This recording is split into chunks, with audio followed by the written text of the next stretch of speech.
Gauri Suryavanshi, S मराठीमध्ये आपलं स्वागत। वळूया आजच्या बातमीकडे।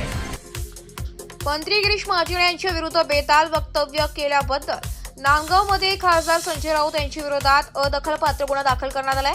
नांदगाव भाजपा तालुका अध्यक्ष संजय सानप यांनी खासदार संजय राऊत यांच्या विरुद्ध नांदगाव पोलिसात तक्रार नोंदवून निषेध केलाय।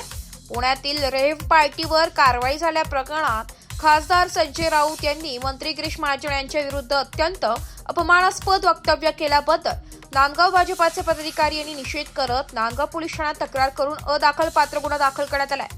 सविस्तर वृत्त असं की दिनांक 27 जुलै रोजी विविध माध्यमांवर प्रसारित झालेल्या एका मुलाखती दरम्यान उबाठाचे खासदार संजय राऊत यांनी भारतीय जनता पक्षाचे वरिष्ठ नेते जलसंपदा मंत्री आमदार गिरीश महाजन यांच्या विरुद्ध अत्यंत अश्लील, अपमानास्पद आणि सामाजिक तेढ निर्माण करणारे विधाने केल्याबद्दल नांदगाव भाजपच्या वतीने संजय राऊत यांच्या विरोधात भाजपाचे पदाधिकारी यांनी घोषणा देत निषेध केलाय आणि नांदगाव पोलीस ठाण्यात तक्रार करून निवेदन देखील देण्यात आले।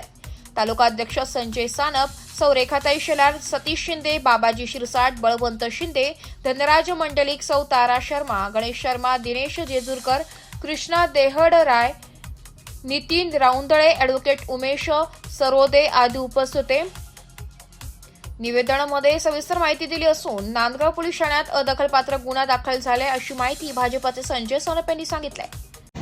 संजय राजाराम राऊत साहेबांनी जे आमचे भाजप नेते गिरीश भाऊ महाजन यांच्याविषयी बेताल वक्तव्य जे केलं त्याबद्दल आणि भारतीय जनता पार्टी यांच्याविषयी सुद्धा त्यांनी रेव पार्टी म्हणून जी अपमानकारक आणि संताप येणारी जी काही वाक्य केलं त्याच्यामुळं काल रात्री आम्ही संपूर्ण भाजपाचे कार्यकर्ते आणि पदाधिकारी मिळून त्यांच्यावर गुन्हा दाखल केला।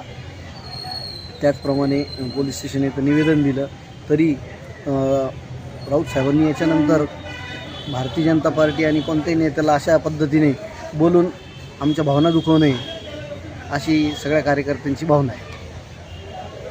एस मराठी न्यूजसाठी विजय बडोदे, नांदगाव। अशाच नवीन ताज्या घडामोडी जाणून घेण्यासाठी आमच्या एस मराठी न्यूज चॅनलला लाईक करा, शेअर करा, सबस्क्राईब करा आणि बेल आयकॉनला क्लिक करायला विसरू नका।